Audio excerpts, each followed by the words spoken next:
Hello, friends, and welcome back to another episode of Divorce Coach Diaries.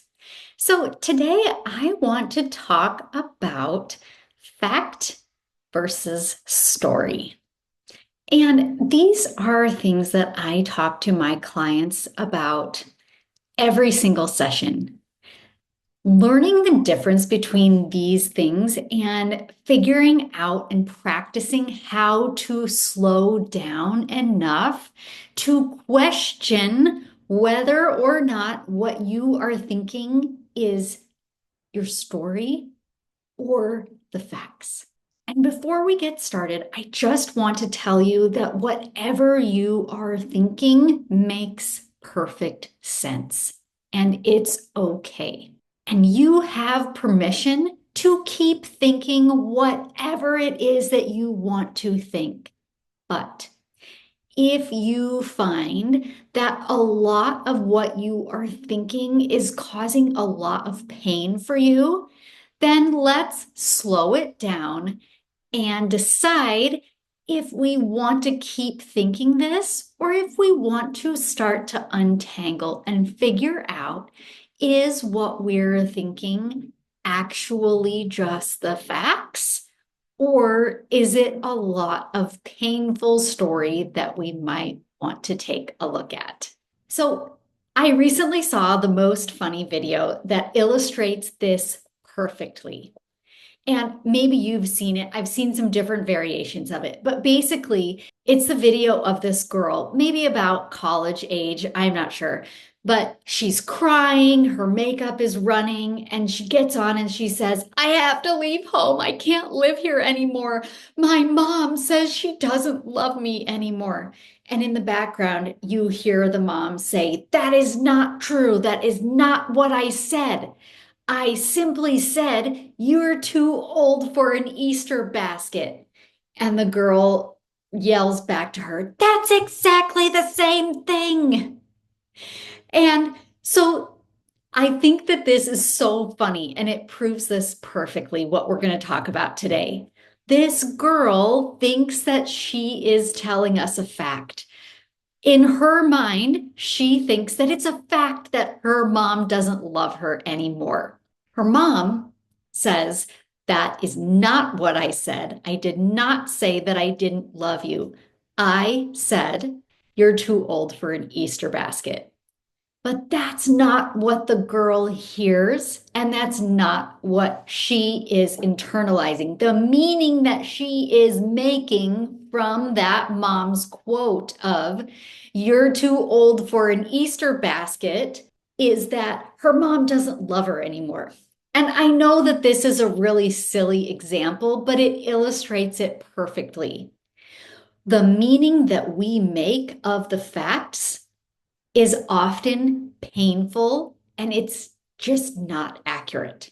So, I wanted to go through a few ideas or thoughts that come up again and again in my sessions with clients. And I want to pick them apart a little bit, untangle them. So, one thing that I hear almost every time I meet a new client is some version of, I'm a people pleaser. Now, this is not a fact. Here are some good things to ask yourself to figure out whether or not what we're thinking about is actually a fact or if it's just our story. One, would everyone agree? Would everyone agree that you're a people pleaser? Maybe, maybe not. It's good to take a look at. And it's good to notice. No, if everyone wouldn't agree, okay, it doesn't mean that my story isn't true, but it's not a fact. And that means if it's not a fact, we get to decide what to think about it. So I'm a people pleaser. Would everyone agree? Maybe, maybe not. Could you prove in a court of law that you are a people pleaser? No, it's just not a thing. So that's a really useful question to ask yourself if you are deciding whether your thought is a fact or a story. Sometimes also I will ask a client or bring up to their attention, so you say you're a people pleaser. What if that's not actually a thing? What if it's not a fact? We can't go to the doctor and say, you know what, I need a blood test. I need to see if I'm positive for people pleasing. That's not a thing. And I know it sounds silly when I say it like that. I'm simply trying to bring attention to the idea that you believing that you are a people pleaser is not actually a fact. It's just a story. And I know that you have a lot of evidence for that story. We have been making that true and practicing that belief over and over and over and over. And I'm sure if you believe this about yourself, that you too are a people pleaser, there is so much evidence for it, and it's okay. I am not suggesting that we get rid of all of these stories, and I certainly don't want you to take away from this episode that we shouldn't be thinking these things. That is not my intention. I'm simply bringing awareness to the difference between facts and stories. So that's one I hear a lot. I'm a people pleaser. Let's just take a look at it. And if we decide that that belief of you is not actually serving you, what could we think instead? Maybe it serves you better to instead think, I have a lot of practice behaving like a people pleaser. Or I was taught by a lot of people that a good woman pleases people around us. Or I'm practicing not being a people pleaser. I'm practicing living more authentically. Do you see how those thoughts might serve you a little bit better than just accepting as fact, I'm a people pleaser? Another one that comes up a lot, some version of, no one understands how hard it is to be the only parent. Now, when you say this to yourself, what comes next? Usually, when we say something like that, it's not the whole truth, or it's not even the whole story. Maybe your whole story is, no one understands how hard it is to be the only parent, and they should. Or, no one understands how hard it is to be the only parent, and if they did, they wouldn't say this or that, or they wouldn't ask me for A, B, or C. Or if they did, they would treat me better. Something like that. And look, if you say this type of thing to yourself, I want you to really look at it. And when you say this, is it helping you to be more compassionate to you? Or are you using it against yourself? And is it causing pain for you? Usually it is causing pain. It keeps us stuck and small. And again, it's okay if you think this and if you have practiced it. You have really good reason to believe what you do. And so I am not telling you you shouldn't think these things.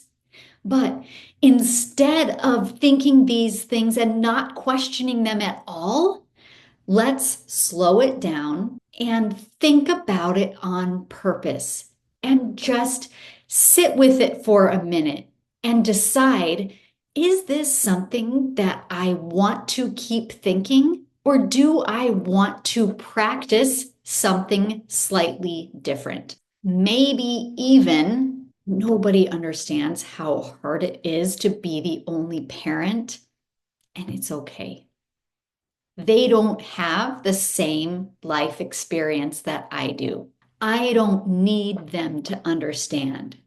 I understand. Another one I hear a lot. My ex husband, partner, wife, my ex will never change.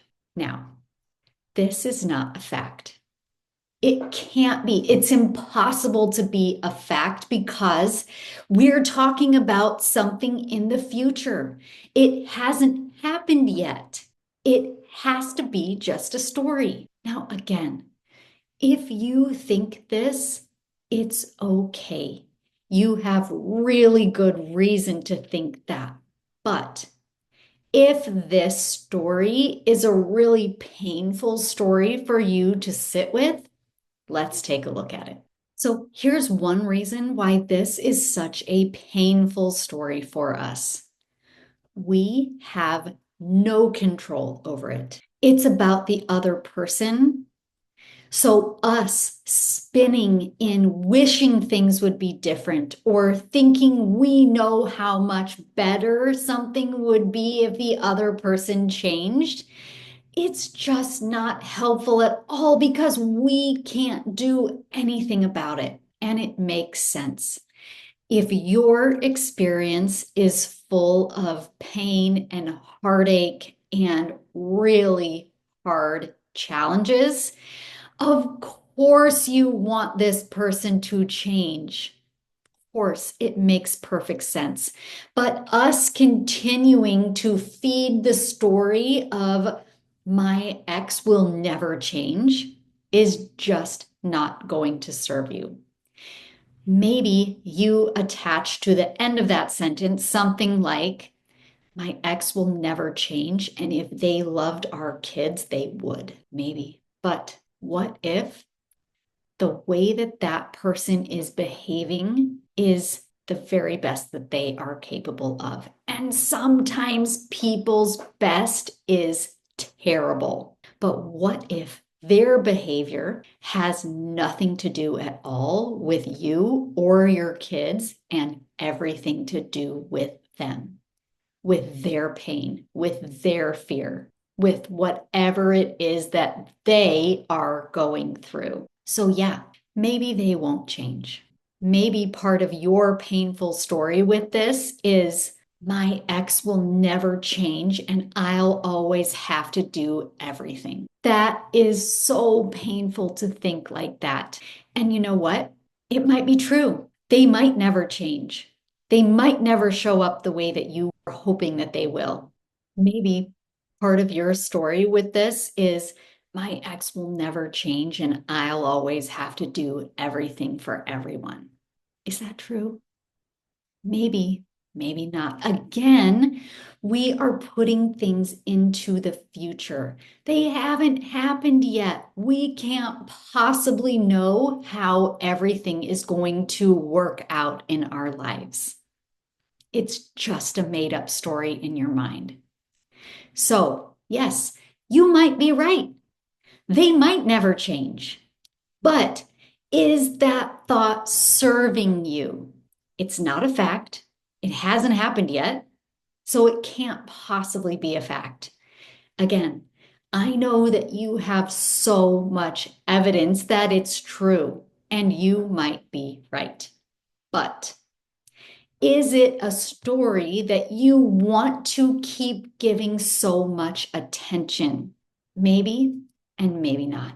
So, if you decide that some of these thoughts that we have just accepted as fact actually are not facts, what do you do with it? What if you want to loosen them up a little bit or practice believing something slightly different? We have to slow it down. We have to become aware of what is happening in our brain and we have to take charge of it.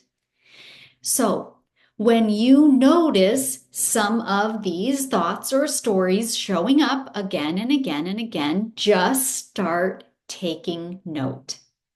And maybe it sounds something like, oh, here I go again, thinking that thought. I'm a people pleaser, or nobody gets how hard this is. Interesting. Okay. And we just let it go. We're not going to should ourselves. We're not going to shame ourselves for believing things that we have really good reason for believing. But not everything that we have really good reason for believing is still serving us. Maybe it did in the past and it got you through some really hard things. But if you are ready to step into something that will serve you a little bit better, question it. Maybe it sounds like the next time you notice something like my ex will never change. What if that's not true? Ask yourself that question. Notice that thought come up, notice that story again, and just question it. What if I'm wrong?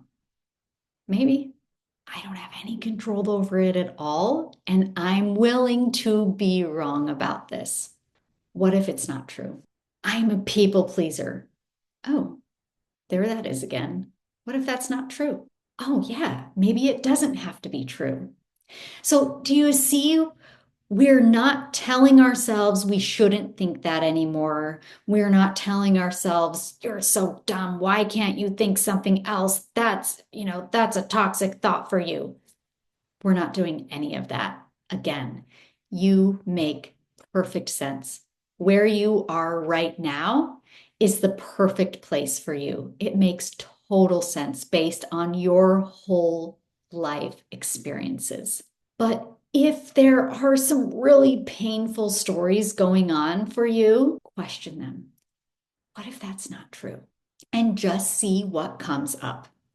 The last thing I like to think when I'm taking a look at some of my own painful stories, like I'm a people pleaser. Maybe, maybe not. And it just helps us become a little bit less attached to that and believing it as capital T truth fact. Maybe, maybe not. Nobody understands how hard it is to be the only parent. Maybe, maybe they don't. Maybe they do.